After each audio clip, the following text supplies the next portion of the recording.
Hello everyone, welcome back to my YouTube channel. ನಮ್ಮ ಚಾನಲ್ನ ಯಾರು ನೋಡ್ತಾ ಇದ್ದೀರಾ, ಇನ್ನು ಸಬ್ಸ್ಕ್ರೈಬ್ ಆಗಿಲ್ಲ ಅಂದರೆ ಸಬ್ಸ್ಕ್ರೈಬ್ ಮಾಡ್ಕೊಳ್ಳಿ. ಹಾಗೆ ಪಕ್ಕದಲ್ಲಿರೋ ಬೆಲೈಕನ್ನ ಪ್ರೆಸ್ ಮಾಡಿ. ಇವತ್ತಂತೂ ಒಂದು ಸ್ಪೆಷಲ್ ರೆಸಿಪಿ ಜೊತೆ ನಾನಿಲ್ಲಿ ವಿಡಿಯೋ ಮಾಡ್ತಾ ಇದ್ದೀನಿ.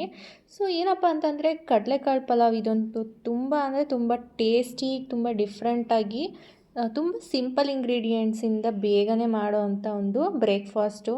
ಇದನ್ನು ಒಂದು ಸರಿ ತಿಂದರೆ ಕಳೆದೋಗ್ಬಿಡ್ತೀರಾ, ಅಷ್ಟು ಟೇಸ್ಟಿಯಾಗಿರುತ್ತೆ, ಹೆಲ್ದಿ ಕೂಡ. ಸೊ ಹೇಗೆ ಮಾಡೋದು ಅಂತ ನೋಡೋಣ ಬನ್ನಿ. ಇದಕ್ಕೆ ನಾನು ಸ್ವಲ್ಪ ಕಡಲೆಕಾಳನ್ನು ನೆನೆಸ್ಕೊಂಡಿದ್ದೆ, ಓವರ್ ನೈಟ್ ಸೋಕ್ ಮಾಡಿ ಇಟ್ಕೊಂಡು ಈ ರೀತಿ ತೊಳೆದಿಟ್ಕೊಂಡಿದ್ದೀನಿ. ಇದನ್ನು ಕುಕ್ಕರಲ್ಲಿ ಹಾಕಿ ಸ್ವಲ್ಪ ಉಪ್ಪು ಹಾಗೆ ನೀರು ಹಾಕಿ 2 ವಿಷಲ್ ಕೂಗಿಸ್ಕೊಂಡ್ರೆ ಸಾಕು. ಇದನ್ನು ಜಾಸ್ತಿ ಬೇಯಿಸ್ಕೊಳ್ಳೋದು ಬೇಡ, 2 ವಿಷಲ್ ಆದರೆ ಸಾಕು. ಸೊ ಈಗ ಮಿಕ್ಸಿ ಜಾರ್ಗೆ ನಾನು ಶುಂಠಿ ಬೆಳ್ಳುಳ್ಳಿ ಹಾಕ್ಕೊಳ್ತಾ ಇದ್ದೀನಿ. ಈಗ ಒಂದು ಅರ್ಧ ಕಟ್ ಮಾಡಿರೋ ಅಂಥ ಈರುಳ್ಳಿನ ಹಾಕ್ಕೊಳ್ತಾ ಇದ್ದೀನಿ. ಮತ್ತು 1-2 ಹಸಿ ಮೆಣಸಿನ್ಕಾಯಿನ ಹಾಕ್ಕೊಳ್ತಾ ಇದ್ದೀನಿ. ಖಾರ ನೋಡಿಕೊಂಡು ಎಷ್ಟು ಬೇಕು ಹಾಕ್ಕೊಳ್ಳಿ.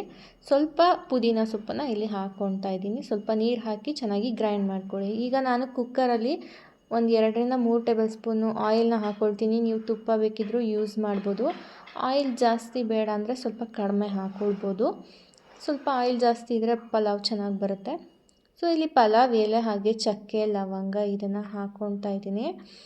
ಸೊ ಇದಕ್ಕೆ ನಾನು ಇವಾಗ ಉದ್ದಕ್ಕೆ ಹೆಚ್ಕೊಂಡಿರೋಂಥ 1-2 ಈರುಳ್ಳಿನ ಹಾಕ್ಕೊಳ್ತಾ ಇದ್ದೀನಿ. ಇದೆಲ್ಲ ಚೆನ್ನಾಗಿ ಫ್ರೈ ಆಗಬೇಕು. ಈರುಳ್ಳಿ ಚೆನ್ನಾಗಿ ಫ್ರೈ ಆದರೆ ನಿಮಗೆ ಪಲಾವ್ ಟೇಸ್ಟಿ ಅನಿಸುತ್ತೆ. ಈ ಒಂದು ಬ್ರೇಕ್ಫಾಸ್ಟ್ ಅಂತೂ ಎಲ್ಲರಿಗೂ ಇಷ್ಟ ಆಗುತ್ತೆ ತುಂಬಾ. ಯಾಕಂದರೆ ಕಡಲೆಕಾಳು ಹಾಕಿರೋದ್ರಿಂದ ಒಂದು ಡಿಫ್ರೆಂಟ್ ಟೇಸ್ಟ್ ಸಿಗುತ್ತೆ. ಹಾಗೆ ಇದು ಹೆಲ್ದಿ ಕೂಡ. ಕಡಲೆಕಾಳನ್ನ ಮಾರ್ನಿಂಗ್ ಬ್ರೇಕ್ಫಾಸ್ಟಲ್ಲಿ ಯೂಸ್ ಮಾಡೋದ್ರಿಂದ ತುಂಬಾ ಒಳ್ಳೆಯದು. ಹಾಗೆ ಇಲ್ಲಿ ಒಂದು ಹಸಿಮೆಣಸಿನ್ಕಾಯಿನ ಹಾಕ್ಕೊಳ್ತಾ ಇದ್ದೀನಿ. ಫ್ರೈ ಮಾಡ್ಕೊಳ್ಳಿ ಇದನ್ನು ಕೂಡ ಚೆನ್ನಾಗಿ. ಖಾರ ನಿಮಗೆ ಎಷ್ಟು ಬೇಕು ನೋಡಿಕೊಂಡು ಹಾಕ್ಕೊಳ್ಬೋದು. ಕೊನೆಗೆ ಚಿಲ್ಲಿ ಪೌಡರ್ನ ಕೂಡ ಹಾಕೋದ್ರಿಂದ ಇವಾಗ ಸ್ವಲ್ಪನೇ ಹಾಕ್ಕೊಳ್ತಾ ಇದ್ದೀನಿ. ಸೊ ಇದಕ್ಕೆ ಟೊಮೆಟೊನ ಹಾಕ್ಕೊಂಡಿದ್ದೀನಿ. ಒಂದು ಟೊಮೆಟೊನ ಸ್ಲೈಸ್ ಮಾಡಿ ಹಾಕ್ಕೊಂಡಿದ್ದೀನಿ. ಅದಕ್ಕೆ ಸ್ವಲ್ಪ ಉಪ್ಪು ಹಾಕಿ ಬೇಯಿಸ್ಕೊಳ್ತೀನಿ. ಉಪ್ಪು ಹಾಕಿದ್ರೆ ಬೇಗ ಫ್ರೈ ಆಗುತ್ತೆ. ಸೊ ಟೊಮೆಟೊ ಸಾಫ್ಟ್ ಆಗೋ ತನಕ ಚೆನ್ನಾಗಿ ಫ್ರೈ ಮಾಡ್ಕೊಳ್ಳಿ. ಎಲ್ಲನೂ ಮೀಡಿಯಮ್ ಫ್ಲೇಮಲ್ಲಿ ಇಟ್ಕೊಂಡು ಮಾಡ್ಕೊಳ್ಳಿ, ಇಲ್ಲಾಂದರೆ ನಿಮಗೆ ಫುಲ್ ಸೀದೋದಾಗಿ ಆಗಿಬಿಡುತ್ತೆ. ಸೊ ಈಗ ನೋಡಿ ಚೆನ್ನಾಗಿ ಸಾಫ್ಟ್ ಅಂತ ಆಗಿದೆ. ಸೊ ಇದಕ್ಕೆ ನಾವು ರುಬ್ಬಿಟ್ಕೊಂಡಿರೋ ಅಂಥ ಶುಂಠಿ ಬೆಳ್ಳುಳ್ಳಿ ಪೇಸ್ಟ್ ಏನಿದೆ ಅದನ್ನು ಹಾಕ್ಕೊಂಡು ಮಿಕ್ಸ್ ಮಾಡ್ಕೊಳ್ತಾ ಇದ್ದೀವಿ. ನೀವು ಇಲ್ಲಾಂದರೆ ಡೈರೆಕ್ಟಾಗಿ ಶುಂಠಿ ಬೆಳ್ಳುಳ್ಳಿ ಪೇಸ್ಟ್ ಇದ್ದರೆ ಅದನ್ನೇ ಡೈರೆಕ್ಟಾಗಿ ಹಾಕ್ಕೊಳ್ಬೋದು. ನಾನಿಲ್ಲಿ ಪ್ರತಿ ಸರಿ ಫ್ರೆಶ್ ಆಗಿ ಹಾಕ್ಕೊಳ್ಳೋದ್ರಿಂದ ಸ್ಮೆಲ್ಲು ಚೆನ್ನಾಗಿರುತ್ತೆ, ಟೇಸ್ಟ್ ಕೂಡ ಚೆನ್ನಾಗಿರುತ್ತೆ. ಸೊ ಇದನ್ನು ಕೂಡ ಹಸಿ ವಾಸನೆ ಹೋಗೋವರೆಗೂ ಚೆನ್ನಾಗಿ ಫ್ರೈ ಮಾಡ್ಕೊಳ್ಳಿ. ಮೀಡಿಯಮ್ ಫ್ಲೇಮಲ್ಲಿ ಇಟ್ಕೊಳ್ಳಿ, ಇಲ್ಲ ಲೋ ಫ್ಲೇಮಲ್ಲಿ ಇಟ್ಕೊಳ್ಳಿ, ಹೈ ಫ್ಲೇಮಲ್ಲಿ ಇಟ್ಕೊಳ್ಬೇಡಿ.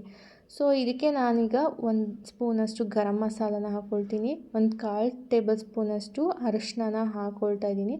ಇದಕ್ಕೆ ನೀವು ಬಿರಿಯಾನಿ ಪೌಡರ್ನ ಕೂಡ ಹಾಕ್ಕೊಳ್ಬೋದು, ಚೆನ್ನಾಗಿರುತ್ತೆ ಟೇಸ್ಟು. ಇಲ್ಲ ಅಂತ ಹೇಳಿದ್ರೆ ನೀವು ಬಾತ್ ಪೌಡರ್ನ ಮಾಡ್ಕೊಂಡಿದ್ರೆ ಅದನ್ನು ಕೂಡ ಹಾಕ್ಕೊಳ್ಬೋದು. ಇದನ್ನು ಕೂಡ ಚೆನ್ನಾಗಿ ಮಿಕ್ಸ್ ಮಾಡ್ಕೊಳ್ಳಿ. ಈಗ ನಾನು ರೆಡ್ ಚಿಲ್ಲಿ ಪೌಡರ್ನ ಹಾಕ್ಕೊಳ್ತಾ ಇದ್ದೀನಿ. ಖಾರಕ್ಕೆ ಎಷ್ಟು ಬೇಕೋ ಅಷ್ಟು ನೋಡಿಕೊಂಡು ಹಾಕ್ಕೊಳ್ಳಿ. ಹಸಿಮೆಣಸಿನ್ಕಾಯಿ ಹಾಕಿರೋದ್ರಿಂದ ನೋಡಿಕೊಂಡು ಹಾಕ್ಕೊಳ್ಬೇಕಾಗತ್ತೆ. ಸೊ ಇದೆಲ್ಲ ಚೆನ್ನಾಗಿ ಮಿಕ್ಸ್ ಆಗೋ ಥರ ಫ್ರೈ ಮಾಡ್ಕೊಳ್ಳಿ. ಸೊ ಈ ಒಂದು ಬ್ರೇಕ್ಫಾಸ್ಟ್ ಅಂತೂ ನಿಮಗೆ ಮಾಡೋದಕ್ಕೆ ತುಂಬಾ ಈಸಿ. ತುಂಬ ಇಂಗ್ರೀಡಿಯೆಂಟ್ಸ್ ಬೇಕಾಗೋದಿಲ್ಲ, ತರಕಾರಿಗಳು ಜಾಸ್ತಿ ಬೇಕಾಗೋದಿಲ್ಲ. ಸೊ ನಾನು ಇದಕ್ಕೆ 2 ಕಪ್ಪಷ್ಟು ನೀರನ್ನು ಹಾಕ್ಕೊಳ್ತಾ ಇದ್ದೀನಿ. ನೀವು ಎಷ್ಟು ಅಕ್ಕಿ ತೊಗೊಂಡಿರ್ತೀರ ಅದರ 2ರಷ್ಟು ನೀರನ್ನು ಹಾಕ್ಕೊಂಡ್ರೆ ಕರೆಕ್ಟ್ ಆಗುತ್ತೆ. ಒಂದು ಸ್ವಲ್ಪ ಕಡಿಮೆ ಹಾಕಿದ್ರೂ ಕರೆಕ್ಟ್ ಆಗುತ್ತೆ, ಬಟ್ ಜಾಸ್ತಿ ಹಾಕಿದ್ರೆ ನಿಮಗೆ ಮುದ್ದೆ ಮುದ್ದೆ ಥರ ಆಗಿಬಿಡುತ್ತೆ. ಸೊ 1.5 ಕಪ್ ಅಥವಾ 2 ಕಪ್ಪಷ್ಟು ನೀರನ್ನು ಹಾಕ್ಕೊಳ್ಳಿ. ನಾನಿಲ್ಲಿ 2 ಕಪ್ಪಷ್ಟು ನೀರನ್ನು ಹಾಕ್ಕೊಳ್ತಾ ಇದ್ದೀನಿ.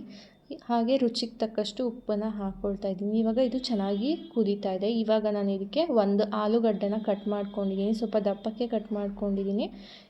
ಹಾಗೆ ಇಲ್ಲಿ ನೆನೆಸಿ ತೊಳೆದಿರೋ ಅಂಥ ಅಕ್ಕಿನ ಹಾಕ್ಕೊಳ್ತಾ ಇದ್ದೀನಿ. ಅಕ್ಕಿನ ಇಲ್ಲಿ ಜಾಸ್ತಿ ಹೊತ್ತೇನು ನೆನೆಸೋದು ಬೇಡ, 1-2 ಮಿನಿಟ್ಸ್ ಹಾಗೆ ನೆನೆಸಿದ್ರೆ ಸಾಕು.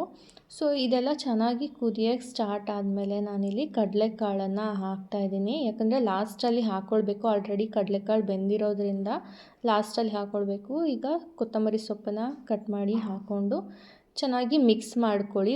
ಟೇಸ್ಟನ್ನ ಚೆಕ್ ಮಾಡ್ಕೊಳ್ಳಿ, ಉಪ್ಪು ಖಾರ ಯಾವುದು ಕರೆಕ್ಟ್ ಇದೆಯಾ ಅಂತ ಹೇಳಿಬಿಟ್ಟು. ಸೊ ಇವಾಗ ನಾನು ಲಿಡ್ ಕ್ಲೋಸ್ ಮಾಡಿ 2 ವಿಷಲ್ ಕೂಗಿಸಿದ್ದೀನಿ. ನೋಡಿ ಎಷ್ಟು ಸಕ್ಕತ್ತಾಗಿ ಬಂದಿದೆ ಅಂದರೆ, ಟೇಸ್ಟ್ ಮಾತ್ರ ಅಲ್ಟಿಮೇಟ್ ಆಗಿತ್ತು. ನೀವು ಕೂಡ ಮನೆಯಲ್ಲಿ ಒಂದ್ಸರಿ ಟ್ರೈ ಮಾಡಿ ಫಿದಾಗೋಗ್ಬಿಡ್ತೀರಾ. ಸೊ ತುಂಬ ಈಸಿ ಬ್ರೇಕ್ಫಾಸ್ಟ್ ಅಂತಲೇ ಹೇಳ್ಬೋದು. ಹಾಗೆ ಟೇಸ್ಟಿ, ಹೆಲ್ದಿ. ಸೊ ಮತ್ತ್ಯಾಕೆ ಲೇಟ್ ಮಾಡ್ತೀರಾ, ನೀವು ಕೂಡ ಮನೆಯಲ್ಲಿ ಇದನ್ನು ಟ್ರೈ ಮಾಡಿ ಹೇಗಿತ್ತು ಅಂತ ಕಮೆಂಟ್ ಬಾಕ್ಸಲ್ಲಿ ಕಮೆಂಟ್ ಮಾಡಿ. ಹಾಗೆ ನಮ್ಮ ಚಾನಲ್ನ ಇನ್ನೂ ಯಾರು ಸಬ್ಸ್ಕ್ರೈಬ್ ಮಾಡಿಲ್ಲ ಸಬ್ಸ್ಕ್ರೈಬ್ ಮಾಡ್ಕೊಳ್ಳಿ, ಪಕ್ಕದಲ್ಲಿರೋ ಬೆಲೈಕನ್ನ ಪ್ರೆಸ್ ಮಾಡಿ. ಈ ಒಂದು ರೆಸಿಪಿ ನಿಮಗೆ ಇಷ್ಟ ಆಗಿದ್ದರೆ ಈ ವಿಡಿಯೋನ ಲೈಕ್ ಆ್ಯಂಡ್ ಶೇರ್ ಮಾಡೋದನ್ನು ಮರಿಬೇಡಿ. So thank you all.